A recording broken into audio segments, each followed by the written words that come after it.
dear students, welcome to my YouTube channel Physics Phase, chapter number 8 first year speed of sound हम लोग discuss कर रहे थे। हमने न्यूटन फार्मूला देखा स्पीड ऑफ साउंड के लिए, हमने लैप्लास करेक्शन से फार्मूला डिराइव किया, speed of sound find out की। आज हमारे पास टॉपिक है factor affecting speed of sound. उससे पहले आप लोग चैनल को सब्सक्राइब करें ताकि हर आने वाली वीडियो आप लोगों तक पहुंच सके। Let's start our topic that is factor affecting speed of sound.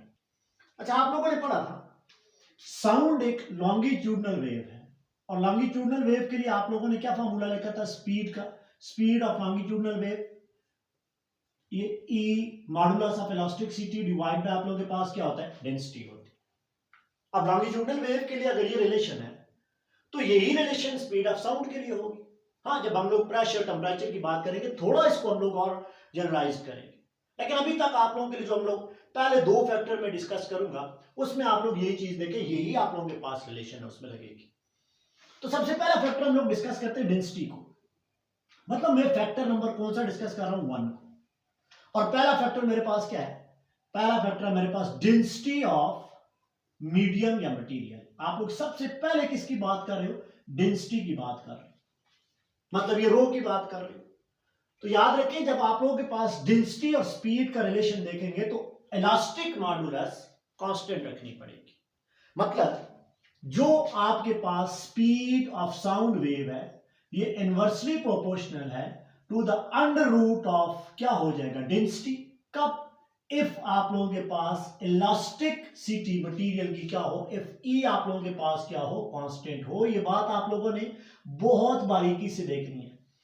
अगर दो मटेरियल दो मीडियम की बात कर रहे हो और अगर इलास्टिक नेचर कांस्टेंट है, इलास्टिक नेचर क्या है कांस्टेंट है, तो डेंसिटी के इंक्रीज करने से स्पीड क्या हो जाएगी डिक्रीज हो जाएगी, स्पीड ऑफ साउंड क्या हो जाएगी डिक्रीज हो जाएगी। अब प्रॉब्लम तो ये चीज आ जाए कि जब आप लोग डेंसिटी की बात कर रहे हो तो डेंसिटी के इंक्रीज करने से स्पीड, लेकिन कब, जब आप लोग ई को क्या लोगे कांस्टेंट, अदरवाइज ऐसा नहीं होगा। अगर ई को कांस्टेंट नहीं लेते तो ये भी हो सकता है कि डेंसिटी को इंक्रीज कर रहे हो तो साथ साथ ई भी इंक्रीज हो जाए। तो जब डेंसिटी के इंक्रीज करने से ई भी इंक्रीज होगी तो फिर स्पीड ऑफ साउंड इंक्रीज हो जाएगी। इसलिए मैंने क्या पहले बात आपको बताई कि डेंसिटी और वी का अगर आपने रिलेशन देख रहे हैं ना तो आप लोग देखें कि ई आप लोगों के पास क्या होना चाहिए कांस्टेंट होना चाहिए। यार इसको अगर मैं लिखूं, अगर मैं इसके लिए आप लोगों को एक एग्जांपल दूं, लेट्स सपोज करें मैं डेंसिटी बात करता हूं, एग्जांपल अगर मैं लूं यहां पे एग्जांपल की बात करूं और एग्जांपल में अगर लूं हाइड्रोजन गैस, मैं किसकी बात कर रहा हूं, मैं बात कर रहा हूं हाइड्रोजन गैस एंड बात कर रहा हूं ऑक्सीजन की, हाइड्रोजन गैस एंड ऑक्सीजन की इलास्टिक नेचर ही सेम रहेगा। अब मुझे बताएं डेंसिटी किसकी ज्यादा है, यार ऑक्सीजन की डेंसिटी ज्यादा है as compare to the hydrogen. ऐसे ही है ना, डेंसिटी ऑफ हाइड्रोजन कम है as compare to the density of oxygen. आप लोग ऐसे लिखोगे, देखिए इस फार्मूले को अगर हम फार्मूला से लिखे तो वी हम स्पीड फाइंड करेंगे हाइड्रोजन में और वी हम लोग फाइंड करेंगे ऑक्सीजन में, तो ये इनवर्सली रिलेटेड है तो यहां पे हो जाएगा अंडर रूट ऑफ क्या हो जाएगा, जो डिनोमिनेटर है यहाँ पे वो हो जाएगा ऑक्सीजन डिवाइडेड बाय आप लोगों के पास क्या हो जाएगा अंडर रूट ऑफ डेंसिटी आप लोगों के पास किसकी आ जाएगी हाइड्रोजन। अब अगर हम लोग यहाँ पे बात करें हाइड्रोजन और ऑक्सीजन की डेंसिटी को अगर हम लोग यहाँ पे बात करें तो आप लोग एक बात याद रखें, जो ऑक्सीजन की डेंसिटी है वो 16 टाइम्स ज्यादा है, पढ़ा है ना आपने। तो यहाँ पे वैल्यू आप लोगों के पास क्या आ जाएगी, density of oxygen is 16 time as compare to the density of क्या हो जाएगा हाइड्रोजन हो जाएगा। अब अगर आप लोग अंडर रूट को सॉल्व करेंगे तो देखिए V speed of sound in hydrogen और आप लोग जब ऑक्सीजन की बात करोगे तो अंडर 16 क्या होता है 4, तो ये होता है 4:1। तो कितने टाइम आप लोगों के पास स्पीड ऑफ साउंड हाइड्रोजन में ज्यादा हो जाएगी, तो आप लोग लिखोगे speed of sound in hydrogen is equal to 4 time as compare to the speed of sound in आप लोगों के पास क्या हो जाएगा O2, दैट इज आप लोगों के पास आ जाता है ऑक्सीजन। वजह क्या हुई यार, वजह ये हुई कि जो डेंसिटी ऑफ ऑक्सीजन है वो 16 टाइम है as compare to the density of hydrogen. तो बड़ी डेंसिटी किसकी हुई ऑक्सीजन की, तो जिसकी डेंसिटी ज्यादा उसमें स्पीड ऑफ साउंड क्या होगी कम होगी। अच्छा, डेंसिटी किसकी कम है, हाइड्रोजन की डेंसिटी कम है, तो स्पीड किसकी ज्यादा है हाइड्रोजन की ज्यादा है। बट स्टिल वो चीज कि ई आप लोगों ने क्या किया हुआ यहां पे कांस्टेंट रखा हुआ। ये पहला फैक्टर आपने याद रखना। मैंने किन दो का रिलेशन देखा, वी और डेंसिटी का। चलिए अब वी और इलास्टिसिटी का हम लोग इलास्टिसिटी ऑफ द मटेरियल का हम लोग यहां पे फैक्टर नंबर 2 में ले लेते हैं। अब सेकंड फैक्टर देखते हैं। सेकंड फैक्टर आप लोगों के पास है इलास्टिक नेचर का, इलास्टिसिटी में लिख लेते हैं, इलास्टिसिटी ऑफ द मटेरियल। तो हमें ऊपर से जो इक्वेशन, मेन इक्वेशन है, वहां से लग रहा है, वहां से हमें देख रहे हैं, वहां पे आप लोगों के पास क्या है, V is directly proportional to the, आप लोगों के पास क्या है, modulus of elasticity, elastic modulus. जितना इलास्टिसिटी ज्यादा होगी तो density, sorry, speed of sound भी क्या हो जाएगी, ज्यादा। तो पहला केस में लेता हूं, डेंसिटी आप लोग क्या कर लो, कांस्टेंट कर। अगर कहीं पे आप लोग डेंसिटी को कांस्टेंट करोगे तो इलास्टिक मॉडुलस को ज्यादा करने से स्पीड क्या हो जाएगी, ज्यादा हो जाएगी। रीजन क्या है, डेंसिटी ज्यादा करोगे मॉलिक्यूल करीब करीब आएंगे, मॉलिक्यूल करीब करीब आएंगे तो हमारे पास स्पीड ऑफ साउंड होता है फ्लो ऑफ काइनेटिक एनर्जी। तो मॉलिक्यूल जो है वो जल्दी टकरा के अपनी पोजीशन को रीगेन करेंगे, तो स्पीड ऑफ साउंड जल्दी जाएगी।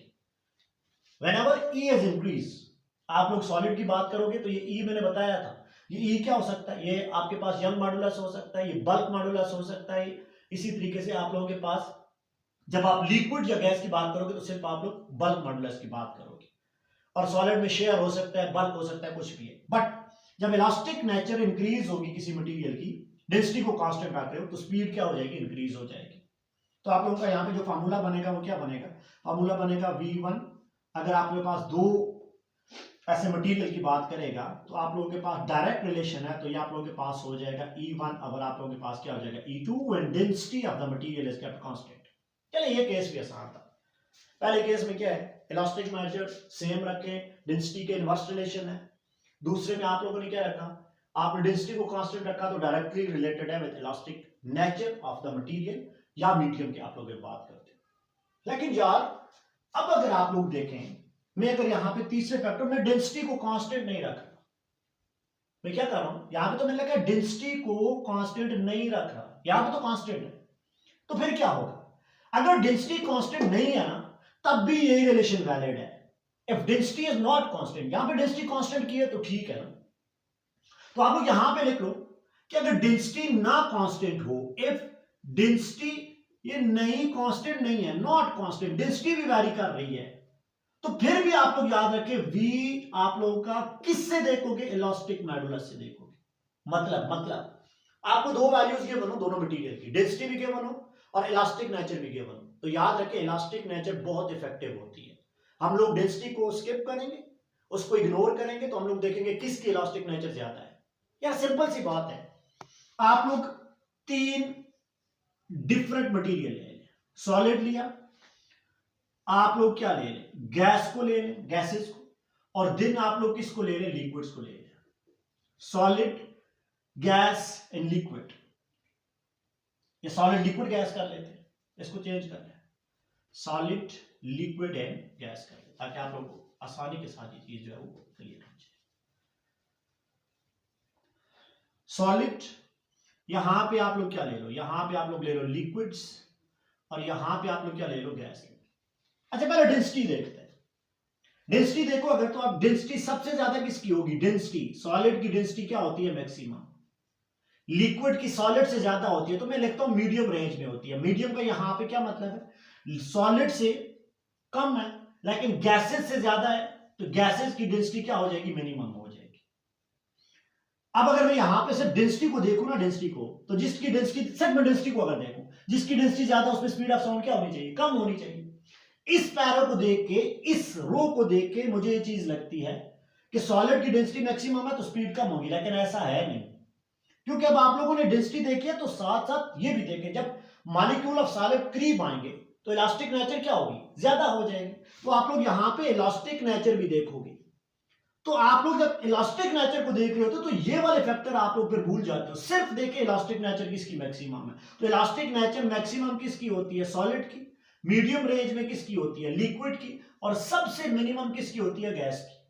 तो अब आप लोग सिर्फ इस फैक्टर को देखोगे, आप लोगों ने सिर्फ किसको देखना है, आपने देखना है कि इलास्टिसिटी किसकी ज्यादा है। जिसकी इलास्टिक नेचर ज्यादा, वहां पे speed of sound directly related हो जाएगी, ज्यादा हो जाएगी। तो स्पीड ऑफ साउंड कहां पे ज्यादा हो जाएगी, आप लोग सिंपली लिखोगे speed of sound in solid ये ग्रेटर होती है as compare to the liquid, as compare to the gases. तो सबसे ज्यादा स्पीड ऑफ साउंड किसमें होगी, सॉलिड में होगी। और वे वे फास्टर ट्रेवल करेगी स्पीड ऑफ साउंड सॉलिड के अंदर। रीजन क्या है? सॉलिड डेंस है लेकिन सॉलिड मोर इलास्टिक। जब आप लोग डेंसिटी और इलास्टिसिटी को देखोगे तो इलास्टिक फैक्टर बहुत इफेक्टिव होता है as compare to the density. Clear हो मेरी बात? ये दोनों फैक्टर आपके पास क्लियर हो गए। तीसरे फैक्टर की हम लोग बात करते हैं। फैक्टर नंबर आप लोगों के पास है 3। मॉइस्चर की अगर आप लोग बात करें, मॉइस्चर, तो आप लोगों को पता है मॉइस्चर क्या करता है? जहां पे भी मॉइस्चर होगा डेंसिटी रिड्यूस होगी या ज्यादा, तो moisture always reduce the density. जहां पे भी मॉइस्चर होगा तो वहां पे जो आप लोगों के पास डेंसिटी है वो क्या हो जाएगी? डेंसिटी रिड्यूस हो जाएगी। डेंसिटी क्या हो जाएगी? डेंसिटी रिड्यूस हो जाएगी।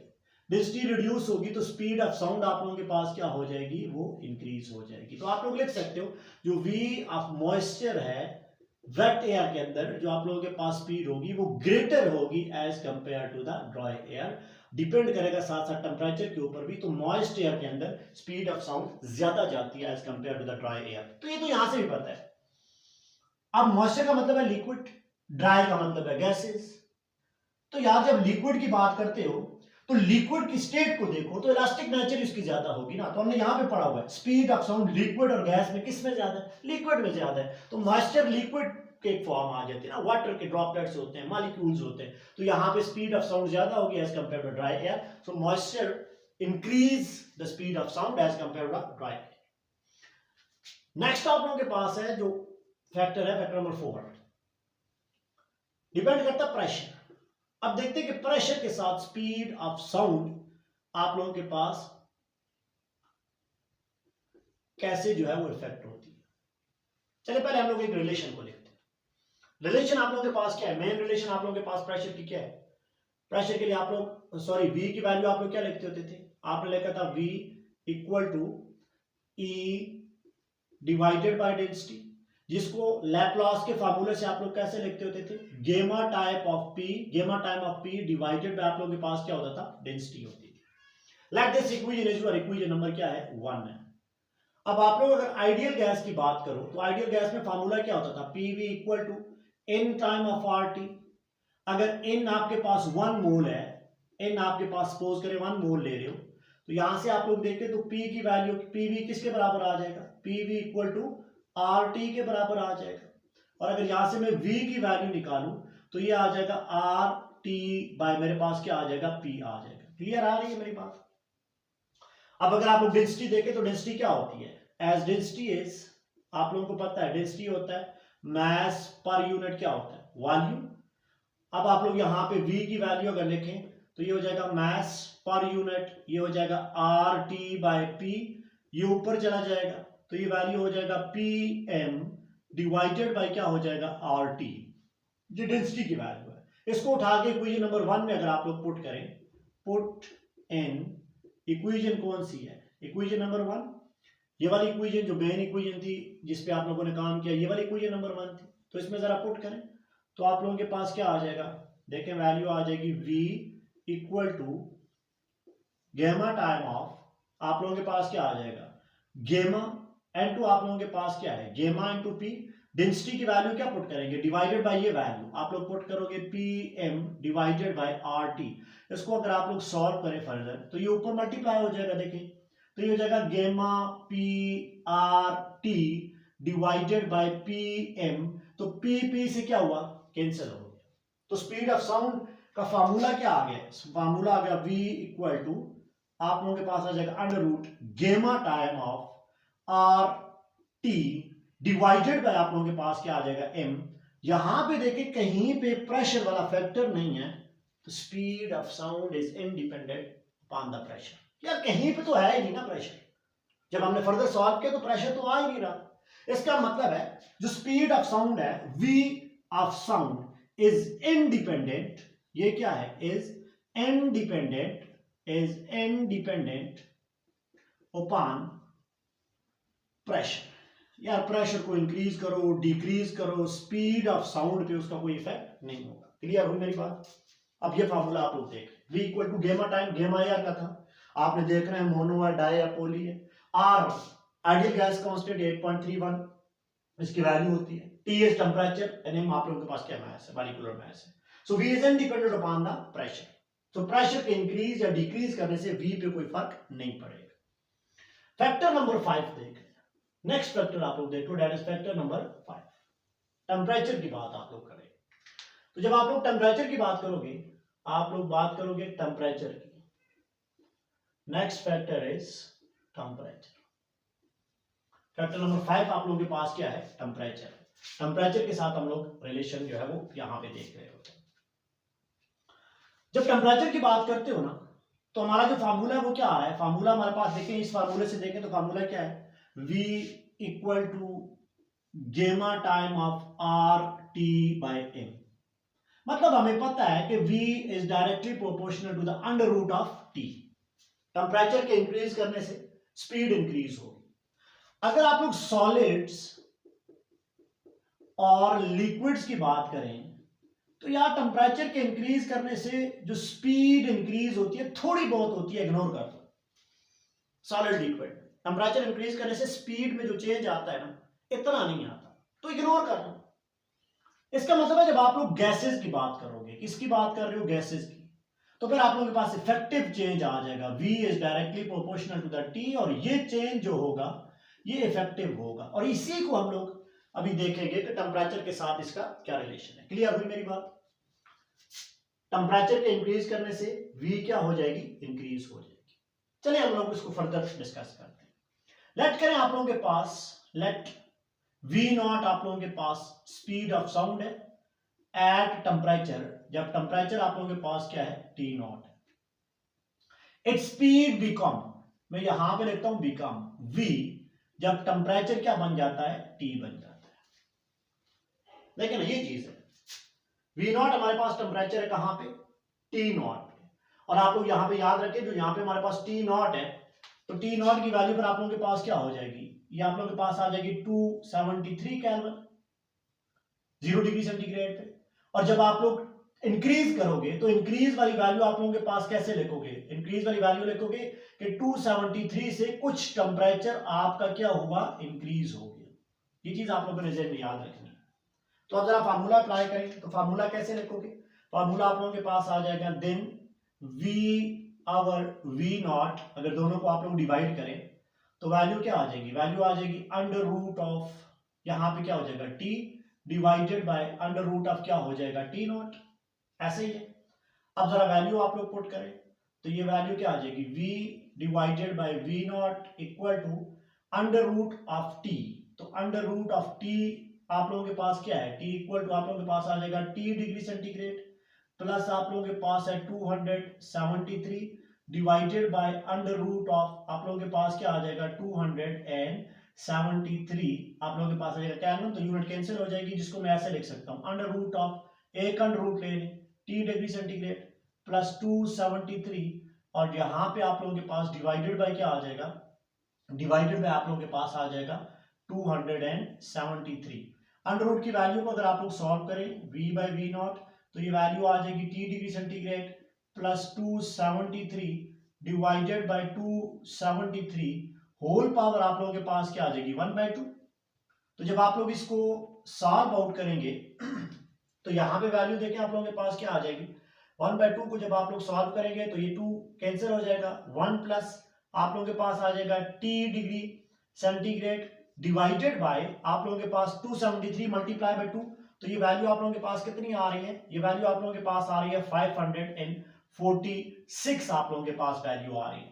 अगर V नॉट को तो लेके जाए तो फॉर्मूला क्या बनेगा? फॉर्मूला बनेगा V equal to V not plus आप लोगों के पास क्या हो जाएगा? प्लस हो जाएगा V नॉट N2 आ जाएगा T डिग्री सेंटीग्रेड, ऐसे ही है V not plus T degree centigrade divided by आप लोगों के पास क्या आ जाएगा? 546। अब आप लोगों को पता है एट 0 डिग्री, किसकी बात कर रहे हैं? 0 डिग्री, जो V नॉट की वैल्यू है वो क्या है? वो आप लोगों के पास है 332 मीटर पर सेकेंड। तो जरा यहां पे पुट करें तो वैल्यू क्या आ जाएगी? वैल्यू आ जाएगी V इक्वल टू 332 मीटर पर सेकेंड प्लस 332 डिवाइड बाय 546 करें तो ये वैल्यू क्या बनेगी? 0.61, N2 वैल्यू आप लोगों के पास बनेगी T degree centigrade. So this is a basic formula to find the relation of temperature with speed of sound. V equal to 332 plus 0.61 N/T degree centigrade. ये फॉर्मूला क्या बता रहा है? जब टेम्परेचर को 1 डिग्री राइज करेंगे, टेम्परेचर को कितना राइज करेंगे? 1 डिग्री, तो स्पीड ऑफ साउंड में कितना इंक्रीमेंट आएगा? 0.61 मीटर पर सेकेंड या 61 सेंटीमीटर पर सेकेंड। मतलब मैं इसको लिखता हूं, इफ टी इंक्रीज करें 1 डिग्री सेंटीग्रेड, टी को कितना शिफ्ट किया? 1 डिग्री सेंटीग्रेड, तो स्पीड ऑफ साउंड कितना चेंज आएगा? जो v में चेंज आएगा, चेंज जो आप लोगों के पास आएगा स्पीड में, वो आएगा 0.61 मीटर पर सेकेंड का हर degree rise in temperature. Clear हो मेरी बात?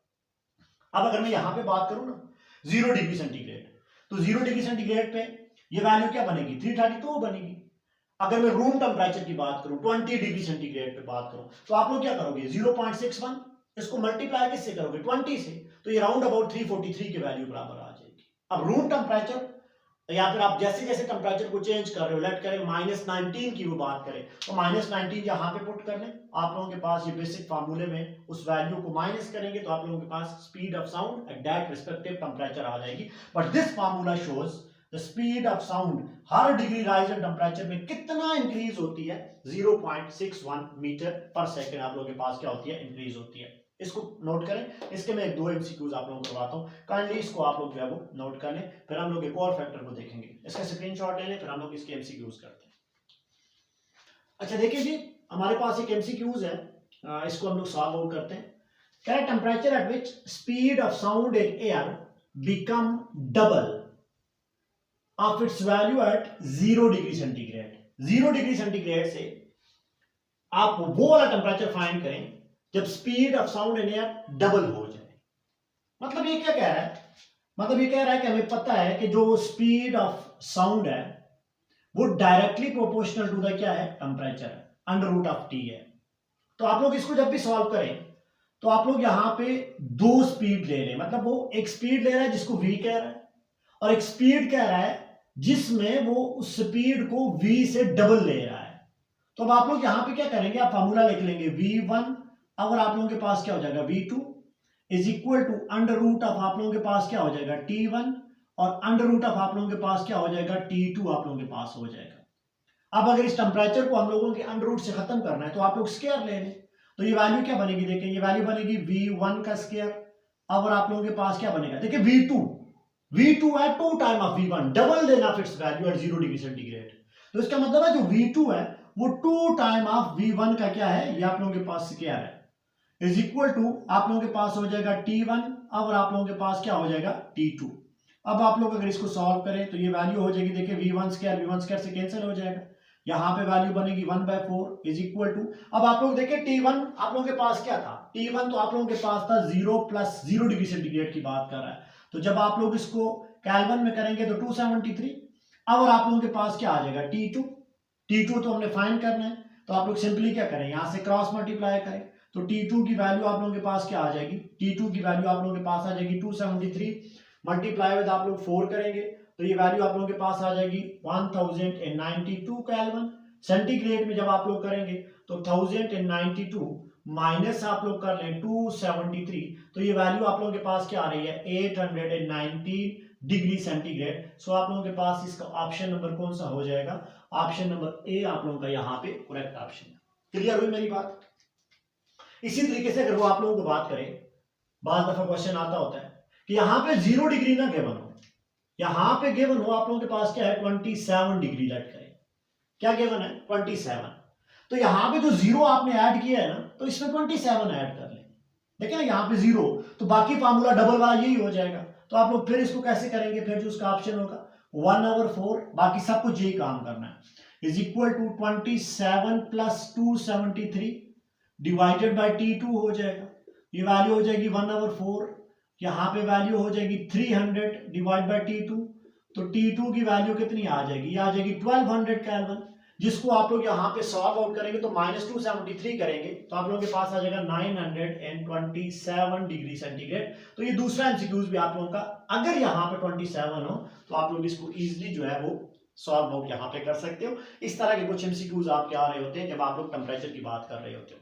ये थे आप लोगों के पास फैक्टर। इसके अलावा एक और फैक्टर भी है जो फैक्टर आप लोग पढ़ते होते हो विंड का फैक्टर, विंड का फैक्टर। तो याद रखें अगर स्पीड ऑफ साउंड और विंड की डायरेक्शन सेम हो, मैं इधर बोल रहा हूं और इधर ये पार्टिकल जा रहे हैं, डायरेक्शन सेम है, तो स्पीड ऑफ साउंड इंक्रीज होती है। और अगर अपोजिट डायरेक्शन हो तो स्पीड ऑफ साउंड क्या होती है, डिक्रीज होती है। मतलब speed of sound plus V of wind हो जाएगी जब डायरेक्शन क्या हो, सेम हो। मैं यहां पे लिख रहा हूं both have the same direction. और v minus V of wind हो जाएगा जब दोनों की डायरेक्शन क्या हो जाएगी, अपोजिट हो जाएगी। और ये आप लोगों का कॉमन सेंस की बात है कि अगर स्पीड ऑफ साउंड जिधर आप लोग सोर्स में आपने सोर्स को रखा हुआ है और उसी डायरेक्शन में आपकी विंड ब्लो हो रही है, तो इसका मतलब है स्पीड ऑफ साउंड इंक्रीज हो जाएगी। अगर अपोजिट डायरेक्शन में तो स्पीड ऑफ साउंड डिक्रीज हो जाएगी। These are the basic factor upon which speed of sound depend करती है। नंबर 1 आपने पढ़ा इलास्टिसिटी, डायरेक्टली रिलेटेड है जब डेंसिटी कांस्टेंट करोगे।